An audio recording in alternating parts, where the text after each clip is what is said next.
할렐루야. 네. 오늘은 이제 엘리후의 마지막 이제 발언입니다. 도대체 엘리후를 몇 번이나 하는지 모르겠어요. 엘리후가 이제 마지막으로 오늘 말씀에 보면 세상의 이치, 즉 하나님께서 세워놓으신 자연 만물의 모든 이치들을 이야기하면서 보아라, 감히 우리가 이러한 것들을 이해할 수 있겠느냐라고 하는 그런 발언을 합니다.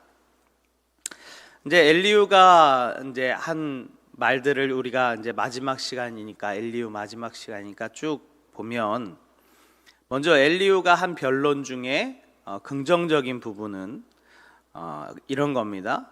하나님의 섭리는 오묘하심으로 인간이 하나님과 변론하려고 해서는 안 된다라는 거예요. 그것이 한 단락이 나오고, 또 인간의 구원은 선행이나 행위가 아닌 하나님의 긍휼하심에 달려있다라고 하는 내용도 나옵니다. 또 성도의 고난은 하나님께서 연단을 위하여 주신 것이다. 새로운 관점이라고 말씀드렸어요. 인과응보에 대한 것이 아니라 하나님께서 인간을 건지시려고, 그 죄와 사망 가운데서 건지시려고 주신 것이 연단이다라는 거예요. 그러면서 오늘 이제 본문 내용에도 나오지만 하나님이 우주와 역사를 절대적인 공의에 의해서 섭리하시며 다스리신다라는 내용이에요. 고로 인간의 어떤 행위도 하나님 자신에게는 아무런 영향을 줄 수 없다라는 것과, 모든 세상의 자연 만물 가운데 하나님께서 통치하시고 다스리신다. 이것이 이제 엘리후가 이야기했던 부분이에요. 맞죠? 맞는 내용입니다. 오늘의 말씀을 이렇게 쭉 읽다 보면 하나님의 다스리심이, 이 천하 만물을 통해 우리가 볼 수 있는 하나님의 다스리심이 얼마나 크고 위대한 것인가를 깨닫게 됩니다. 1990년도에 2월 14일 날 보이저 1호라는 위성이 쏘아집니다. 그 위성은 우주를 탐색하는 탐색을 위해서 쏘아진 위성이에요. 그것에는 큰 만환경이 달려가지고 지구에서 우주를 바라보는 것이 아니라 우주에서 우주를 바라볼 수 있도록 처음으로 발사된 발사체입니다. 그래서 이 보이저 1호를 통해서 우리는 우주의 많은 부분들을 알게 되고 깨닫게 돼요.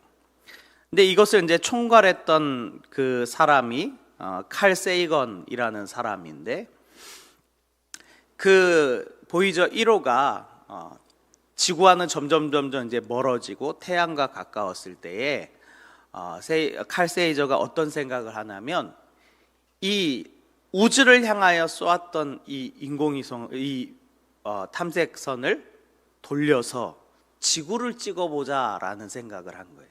지구를 찍어보자. 그러니까 그 전까지는 한 번도 우주에서 지구를 찍어본 적이 없던 거예요. 지구를 찍어보자.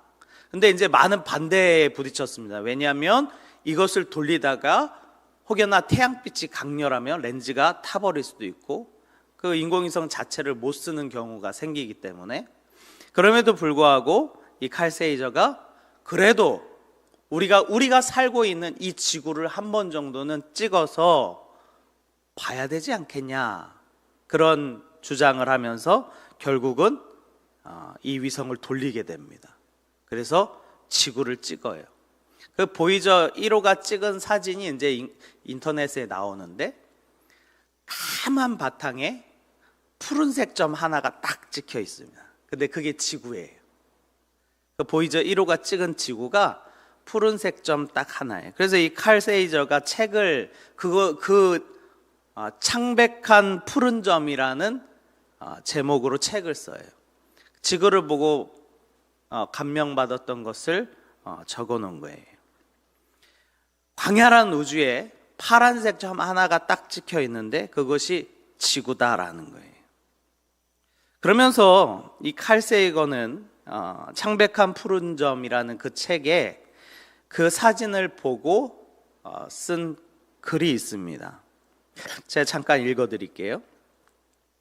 이렇게 멀리 떨어져서 보면 지구는 특별해 보지 않습니다. 하지만 우리 인류에게는 다릅니다. 저 점을 다시 생각해 보십시오. 저 점이 우리가 있는 곳입니다. 저곳이 우리의 집이자 우리 자신입니다.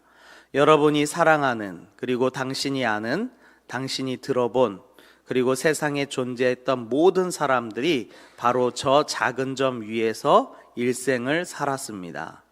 우리의 모든 기쁨과 고통이 저 점 위에서 존재했고, 인류의 역사 속에 존재한 자신만만했던 수천 개의 종교와 이데올로기, 경제체제가, 그리고 수렵과 채집을 했던 모든 사람들, 모든 영웅과 비겁자들, 문명을 일으킨 사람과 문명을 파괴한 사람들, 왕과 비천한 농부들이, 그리고 사랑에 빠진 젊은 사람들과 엄마와 아빠들, 그리고 꿈 많던 아이들, 발명가와 탐험가, 윤리 도덕을 가르치던 선생님과 부패한 정치인들, 슈퍼스타나 위대한 영도자로 불렸던 사람들이, 그리고 성자나 죄인들이 바로 저 태양빛에 걸려있는 저 먼지 같은 작은 섬 위에 살았습니다.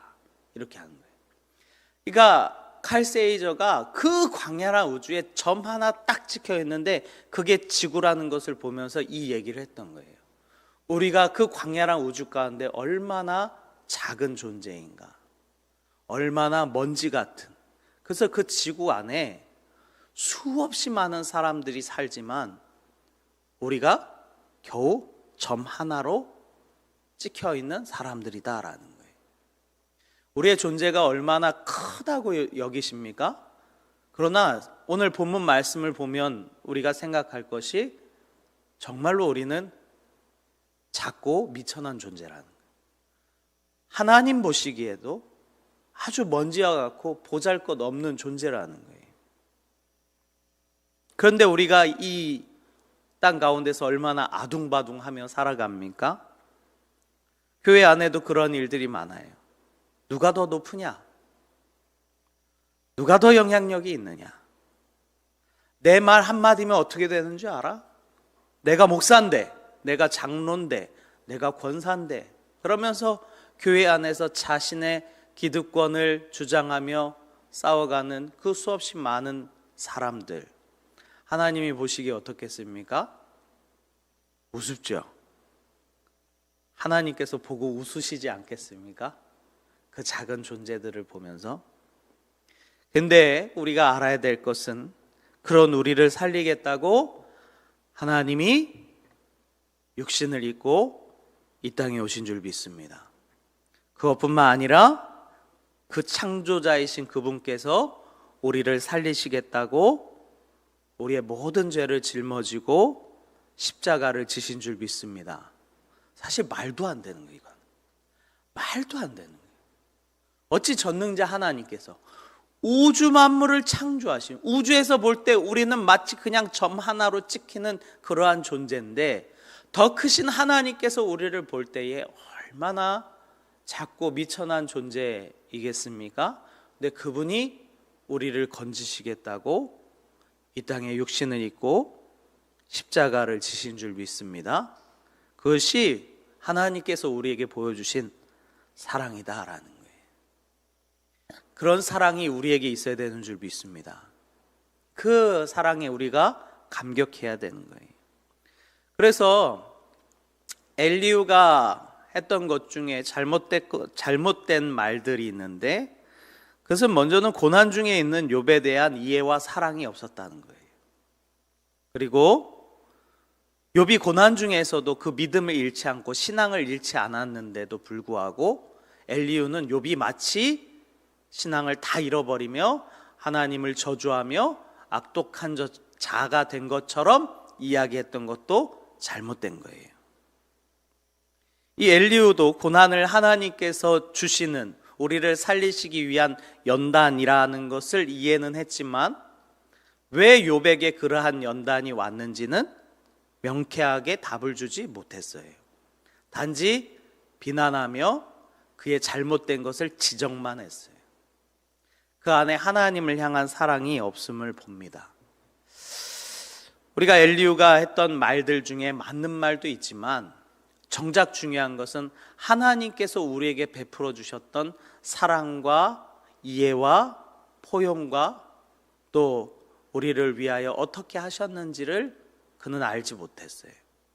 그러나 우리는 알고 있습니다. 우리는 말씀을 통해서 하나님께서 우리를 어떻게까지 사랑하셨는지를 우리는 알 수 있습니다. 오늘 본문 말씀을 보면 엘리후가 세상의 이치를 다 끌어다 쓰면서 하나님이 어떠한 분인가 이야기를 합니다. 근데 딱 이제 한 장 넘어가서 38장에 가면요, 하나님께서 직접 등장하시는데 폭풍우 가운데 등장하셔요. 그러니까 엘리후는 말로만 설명했다면 하나님께서는 자신의 모든 창조 만물을 다스리시면서 욥에게 말씀하시는 것을 봐요. 무게감이 달라요. 엘리후가 했던 말과 하나님께서 하셨던 말, 똑같은 말을 하는데 무게감이 달라요. 그러니까 즉 자격이 되는 자가 이야기하는 것과 자격이 되지 않는 자가 이야기하는 것은 완전 다릅니다.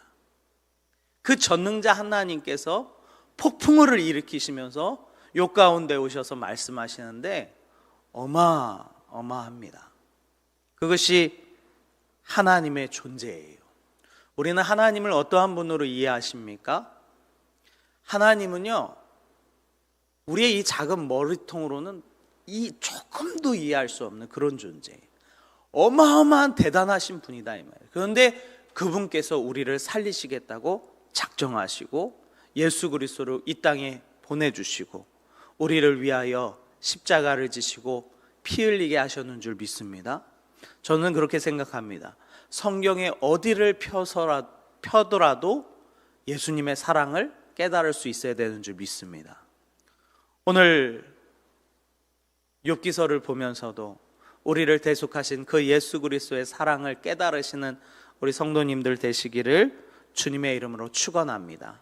혹여나 욥과 같이 나에게 알지 못하는 어떠한 고난이 오거든 우리는 어떻게 생각해야 됩니까? 하나님께서 이러한 상황에서도 자신만을 바라보는가 살피시는구나. 우리는 그렇게 생각해야 되는 줄 믿습니다. 왜요? 하나님 앞에 우리는 너무나도 작은 존재거든요. 그럼에도 불구하고 하나님께서 우리를 눈여겨보시고 우리의 삶을 살펴보시고 우리의 인생을 인도하시는 그러한 하나님이신 줄 믿습니다. 오늘도 그런 하나님에게 우리의 인생을 맡기기를 주님의 이름으로 축원합니다. 그러면 하나님께서 가장 선하시고 깊으신 뜻대로 우리를 인도하여 주실 줄 믿습니다. 아멘.